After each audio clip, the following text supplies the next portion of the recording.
Inside Outside Innovation is the podcast that brings you the best and the brightest in the world of startups and innovation.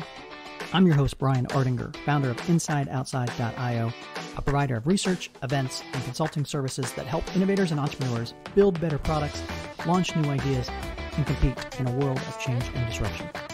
Each week, we'll give you a front row seat to the latest thinking, tools, tactics, and trends in collaborative innovation. Let's get started. Welcome to another episode of Inside Outside Innovation. I'm your host, Brian Ardinger, and as usual, we have another amazing guest. Today, we have somebody coming all the way from the north side of the planet, from Toronto. Our guest is Sean Moffitt. Sean is Managing Director of WikiBrands and author of the book WikiBrands, How to Reinvent Your Business in a Customer-Connected Marketplace. Welcome to the show, Sean. Thanks, Brian. We all know innovation happens from the polls, don't we? Exactly. Well, innovation happens everywhere. As people know, I'm based in Lincoln, Nebraska. So if innovation can happen here, it can happen anywhere. Yeah, good point. So we met a couple of years ago when the book came out, WikiBrands. You had actually come down to Nebraska to talk to some students and some other folks in the backyard here. And I've always been intrigued by the work that you've done. For the audience that may not be familiar with you or your background in that, why don't we start off that way? Talk a little bit about who you are and how did you get into this innovation space? I mean, really, I'm a recovering CMO. I've spent a number of years in corporate life, 10 to 15 years, and then kind of just realized one day, it's like, damn, you know what? I really don't like large companies, and I really don't like working on brands and corporations. Like, it felt too small box for me. So for those two reasons, I started up something called WikiBrands. It turned into a book and it turned into a consultancy.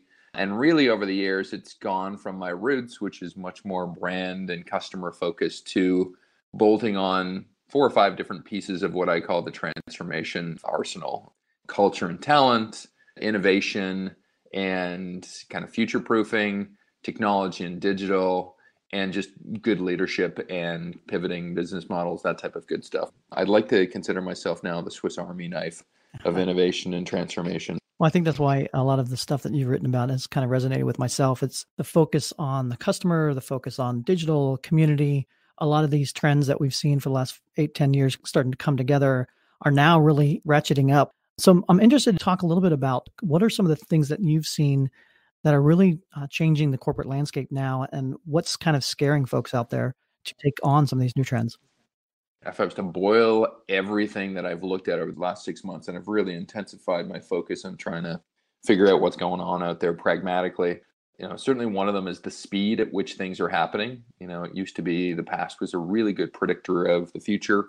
That's no longer true, because even if that is true, the future is happening just so much more quicker than it used to. I looked at 50 different things that were changing in the marketplace, not necessarily technology, which really changes quickly, but things that, some level of people were involved in. And I think I can make a fairly credible argument now that things are changing about 7 times faster than they were, let's call it 20, 25 years ago. And so it's really, really tough as a large company to pivot as fast as the marketplace and consumer now when it's going that quickly.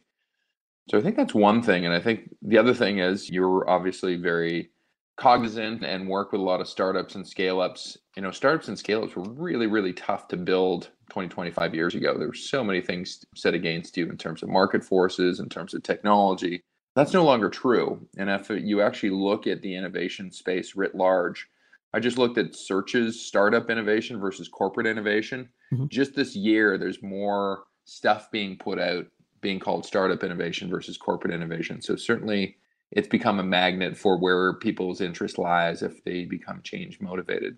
So I don't have a horse in this race. I don't care one or the other, but I do think that corporate innovation certainly needs to have a wake-up call in terms of how it's practicing itself.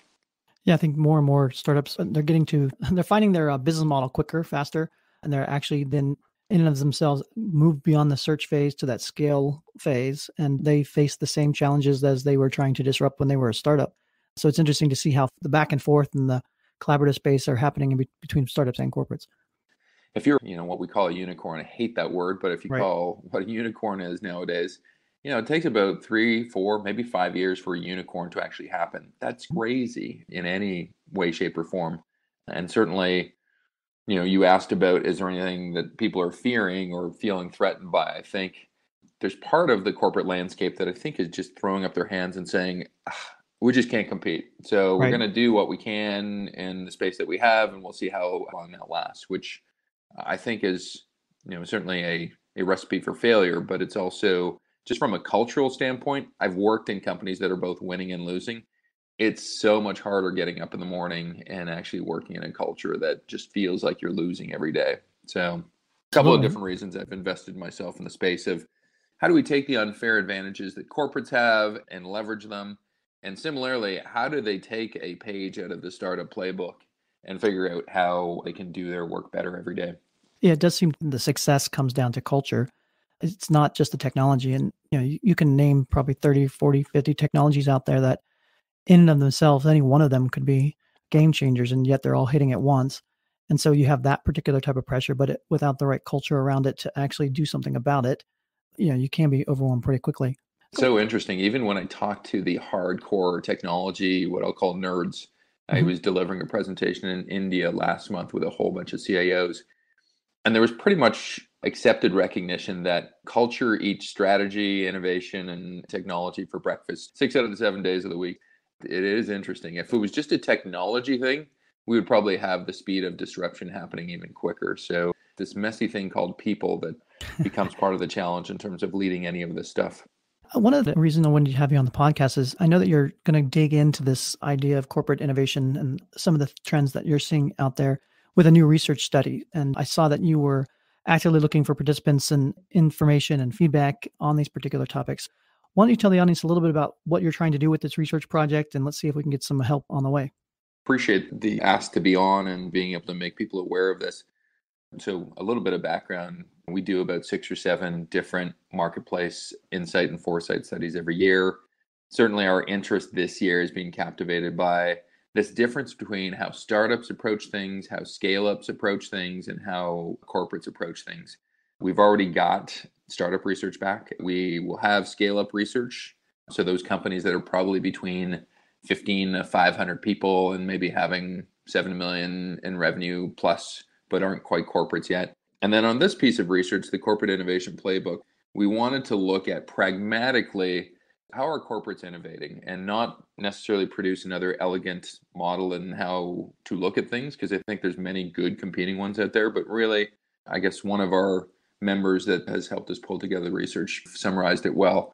We wanted to look at innovation in the wild Mhm. and actually observe it and see how it's working and see what contributors are causing the best companies to actually produce good results. Obviously, you're looking at a lot of different aspects. What are some of the early hypotheses or some of the things that you think might be found or things you'd like to discover along the way?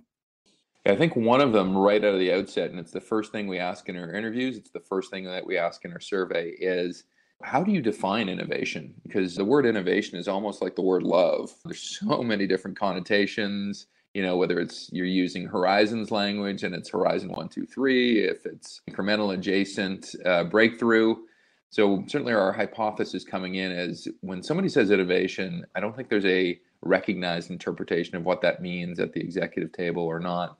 And certainly, one of our other hypotheses is I think based on that confusion, there's probably not as much focus being applied in a corporate universe to breakthrough innovation, which Absolutely. which truly I think has sustainability. A lot of people are doing a lot of hard work, but they're probably trying to come out with that next flavor of something or that slightly tweaked thing, and certainly aren't getting to any kind of what I would call more breakthrough or disruptive forms of innovation. We're actually looking at as well business models. We're looking at what are the most promising business models of the future. It's funny, on our website, wiki-brands.com, we've actually introduced a game where we've melded together March Madness. So one of those brackets from March Madness Yeah, tournaments. I'm not too sure how Nebraska does. I guess you guys do better in football than we have a pretty basketball, good but team this year. We'll see if we get to the tournament. we just got what we think are the 32 most competitive business models of the future, and we've put them into different brackets. And I'm kind of curious to see as an adjunct where people land on in terms of what they think the most promising business models are. So we've asked corporates the same thing as well. I think the last thing is, we're looking at all the different schools of thought, all the different approaches to market. There seems to be an ever splintering amount of different models people are looking at, design and agile, and we've listed about 10 or 12 of the other big ones. and as well, just different types of modes of practice, whether it's you want to start up your own incubator, you want to set up a spin-off operation, you want to do a JV. There's probably twice as many options as there were a decade ago in terms of just viable ways to get into innovation. And we're trying to triangulate who's the most successful based on what type of approach and what type of school of thought. So that'll hopefully be one of our results coming out of our research. Well, I can't wait to find out more. And I know our audience is looking into it as well. If they want to find out a little bit more about the study or about WikiBrands or yourself, what's the best way to do that? One is just our website, wiki, WIKI-brands, BRANDS.com. The survey is so important to us. We've listed it right at the top of the page, but I'm sure if you go into research or initiatives as well, you'll find some stuff there. And if you jump on social media, we're using the hashtag corporate innovation playbook. So if you type that into Twitter or probably Instagram, you'll probably come up with something as well. It's an open survey, although candidly, we don't want a representative population. We want the people that are truly interested and probably live, breathe, and sleep innovation to take the survey. We think there's probably more insight and certainly foresight to be won from people that really know their stuff versus people that may be having a passing fancy or curiosity with the space. Absolutely. It seems to be like the more you are actually in the trenches, the more you learn and quickly find out that you're wrong a lot of the times and have to keep going back and trying new things. And that's all about innovation. So appreciate that. I'm a total fan of collaborative thought, right? I know it usually takes you longer. I would say I could have done this research and got it out 2 months earlier. But what we've produced as a battery of 50 questions that we're trying to answer, and the commitment level of 9 other really, really smart people that were involved in the foundational roots of this survey, we came up with something that was at least twice, maybe 3 times better than if I just came up with it myself. Well, Sean, I look forward to having you back on the podcast when the research comes through and we can talk a little bit more in detail about what you find out. But thank you for being on the Inside Outside Innovation podcast, and I look forward to staying connected. Thanks for having me, Brian. That's it for another episode of Inside Outside Innovation. If you want to learn more about our team, our content, our services, check out insideoutside.io or follow us on Twitter at the IO Podcast or at Ardinger. Until next time, go out and innovate.